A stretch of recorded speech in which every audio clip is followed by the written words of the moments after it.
ही एक अशी जागा, असं मंदिर आहे जे तुम्हाला दुसरीकडे कुठंच बघायला भेटणार नाही। तर आज आपण जाणार आहोत दत्त मंदिर देवगड, जे नगर जिल्ह्यातील नेवासा तालुक्यात आहे। प्रवरा नदीच्या कडेला आहे। संध्याकाळचा टाइम होता, त्यामुळे मंदिरात थोडाफार गर्दी होती।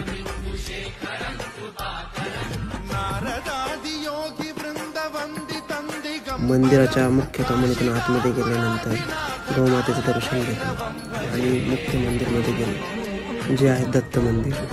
कॅमेरा अलाउड नसल्यामुळे तिथं काही व्हिडिओ काढता आला नाही।